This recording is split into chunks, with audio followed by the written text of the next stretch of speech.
وشغلي هيتكلم عني. بالظبط. انا هستنى شغلي يتكلم عني، وده السؤال اللي هساله لك بعد كده. دلوقتي هل الشغل لوحده كفايه علشان اترقى؟ هو فكره ان الشغل يتكلم عني بتبقى موجوده بس قليله.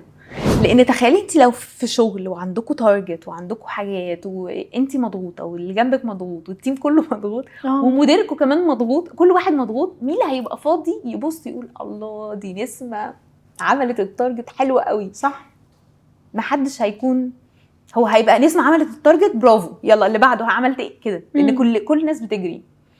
فكون ان يبقى عندك مدير بيبص ويرجع ويقول شكرا جدا يا نسمه انت خلصتي التارجت في وقت قياسي، وانا عارف قد ايه الموضوع كان ضاغط ودي حاجه ممتازه، ويكتبها لك في الابريزل بتاعتك او في الفيدباك السنوي اللي بتعمليه، ده قليل، ده صح. مدير عظيم. صح.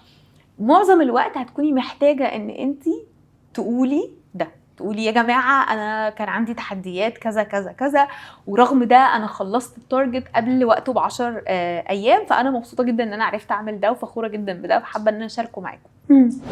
اعمل ده ازاي بطريقه ما تكونش، احيانا في ناس بتعملها بطريقه بتستفز الزملاء او بتستفز حتى المديرين، ازاي اقدر اعمله بطريقه تكون لطيفه، تضمن حقي وفي نفس الوقت تعرف الناس ان انا عملت حاجه او عملت انجاز؟ مهم ان انا اكون في اي حاجه اوير بالانفايرمنت اللي حواليا.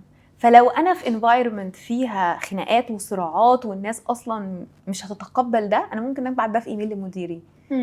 لمديري مش عامل بقى سي لكل الزملاء، لا يعني ممكن ابعت ده انا يهمني راي مديري فيا، لان هو ده اللي هيقرر اذا كنت انا هترقى هبقى سينيور مش هبقى سينيور. فهكون حابب ان انا اخليه ياخد بالي من شغلي، وان انا اخليه ياخد باله زي ما قلت لك ان هو ممكن يكون الراجل مش مؤذي ولا الست مش مؤذيه، هي بس وسط الضغط مش شايفه حاجه. صح. فانا لما الفت انتباهها هتاخد بالها. وفي ناس زي ما قلنا بيعرفوا يحكوا القصه احسن.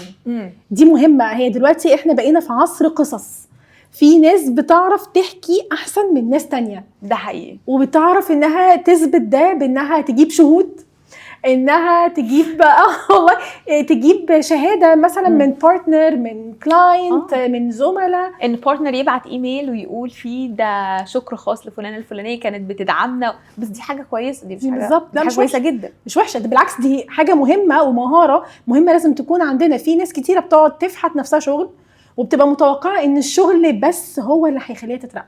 بس خلي بالك في حاجه اسمها يعني جمله الصيت ولا الغنى مش دايما حقيقيه. صح. يعني انا لو شاطر قوي في ان انا اظهر نفسي واعمل بيسموها سيلف ادفوكسي لنفسي وكده، ولكن انا تحت ده مفيش شغل فاضي بالظبط، فانا ما حدش هيستفيد حاجه. انا مع الوقت ده هتبقى صوره وانهارت. بالظبط.